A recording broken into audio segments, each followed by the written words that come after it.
मैं शिवानी श्रीवास्तव। आज हमारे साथ योग गुरु श्री त्रिभुवन जी पार्थ हैं। सर आपका बहुत बहुत धन्यवाद इस कार्यक्रम में आने के लिए। नमस्कार सर, हम आपसे ये पूछना चाहते हैं कि कोरोना ऐसी एक बीमारी महामारी बन के आया है जो कि पूरे विश्व में फैला हुआ है, पूरे विश्व में हाहाकार मच चुका है। ये पहले सिर्फ शहरों तक ही सीमित था, परंतु आज ये गांव को भी अपनी चपेट में ले रहा है। सर, आज दिखाया जा रहा है टीवी पे तो कुछ भी नहीं सर, रियल के आंकड़े पता चले कि एक दिन में हजारों लोगों की मौत हो रही है। सर, इस पे आपका क्या कहना है? आज पूरे विश्व में कोरोना का जो कहर है वह देख करके सबका दिल द्रवित हो जाता है और ये बहुत ही संवेदनशील महत्वपूर्ण विषय है कि इस विषय को मैं जन जन को बताना चाहता हूं।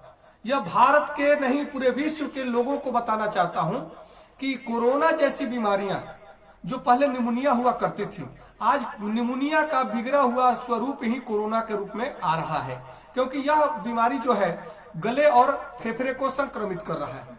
इससे बचने के लिए जो लोग इसका शिकार हो रहे हैं, हम लोग आंकड़ा इसका जुटा रहे हैं, देख रहे हैं, तो लगता इस बात का है, यह बात सामने आ रहा है कि इस बीमारियों से ग्रसित तो कई लोग हो रहे हैं, परंतु इसके आगोश में वो लोग इसके चपेटे में फंस जाते हैं जो निकल नहीं पा रहे हैं, जिनकी मृत्यु हो जा रही है। उसमें अधिकांश वैसे लोग आ रहे हैं जिन लोगों का शरीर या तो रोगी हो गया है, डायबिटीज है, हमेशा ज्यादा डायबिटीज रहता हो, हार्ट प्रॉब्लम हो, या कई प्रकार की और बीमारियां घर में जैसे शरीर में घर कर जाती है, या जो लोग शरीर से स्वस्थ रहते हुए भी आलसी हो, जो योगा प्राणायाम नहीं करते, शारीरिक श्रम मेहनत नहीं करते हैं, जो डिप्रेशन के शिकार हैं, वे लोग ज्यादातर इसके शिकार हो रहे हैं।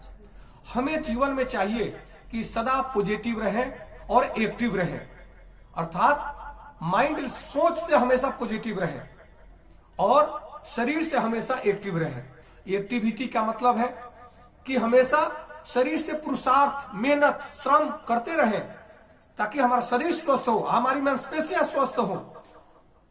और क्या होता है कि हम आराम तलबी हो जाते हैं, आरामदायक जीवन जीना चाहते हैं।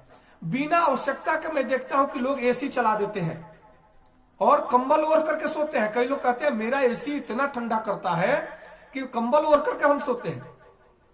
यह क्या आप कर रहे हैं? प्रकृति से खिलवाड़ कर रहे हैं।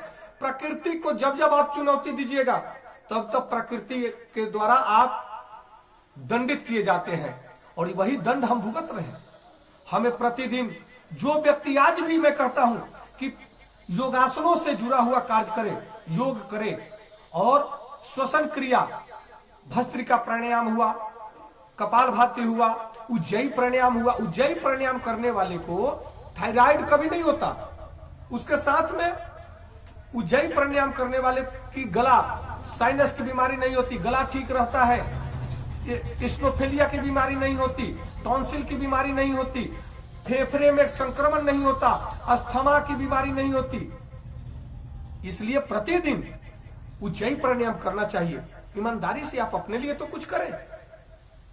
आज आवश्यकता है, बीमारी है, वायरस है, इससे सबसे पहले बचने की आवश्यकता है और बचने के लिए हम सबसे पहला काम यह है कि हम लोगों से दूरी बनाएं, लोगों से हाथ न मिलाएं।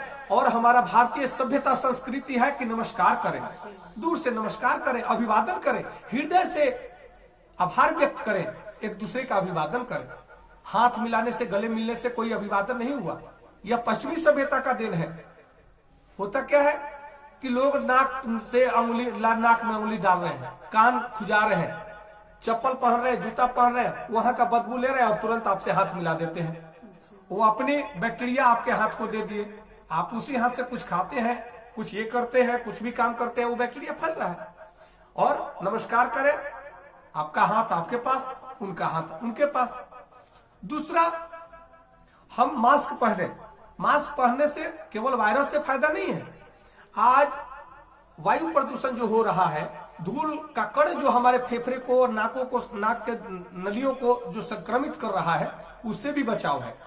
इसलिए प्रतिदिन घर से जब भी बाहर निकले तो जैसे अपना वस्त्र पहनते हैं वैसे मास्क जरूर पहने। और तीसरा हमारा सिद्धांत है कि हम जब भी कहीं बाहर से आते हैं, ये वैदिक सिद्धांत है, ये हमारे इंडियन कल्चर है कि जब भी मनुष्य बाहर से कहीं आता है अपने घर पे तो हाथ पांव धोता है, साबुन से हाथ धोना ये कभी ना भूलें, और हाथ पांव धोने के बाद ही खाना खाएं। आप पाएंगे कि अशुद्धियों का नाश हो जाता है और शुद्ध भोजन आप करते हैं, कोई बीमारी नहीं होती है। टाइफाइड भी होता है तो दूषित पानी की वजह से, दूषित भोजन की वजह से ही टाइफाइड की बीमारी होती है, और वही टाइफाइड आगे चल करके आज बीमारी में बदल जाता है, वायरस उस पर कब्जा कर लेता है, अटैक करता है, और शरीर जब कमजोर होता है तब आदमी कोरोना से ग्रसित हो जाता है। कोरोना से बचते हुए भी आप देखते हैं कई हॉस्पिटलों में कि योगासन किया जाता है, प्राणायाम कराया जाता है, और हम लोग करते हैं, इसका लाभ है। कोरोना छू नहीं सकता। आप अगर प्रतिदिन योगासन प्राणायाम करते हैं, शुद्ध आहार लेते हैं, ठंडा चीज न खाएं, अपने आप को, अभी जो मौसम चल रहा है, अपने आप को हमेशा शरीर को गर्म रखें। शरीर को ज्यादा ठंडा करना ठीक नहीं है। इसलिए कोरोना से बचना है तो 2-4 सिद्धांतों को अपना करके हम कोरोना से बच सकते हैं। सर, आपके इस मार्गदर्शन के लिए बहुत बहुत धन्यवाद, और हमें उम्मीद है कि हमारे दर्शक इसका जरूर फायदा उठाएंगे। धन्यवाद।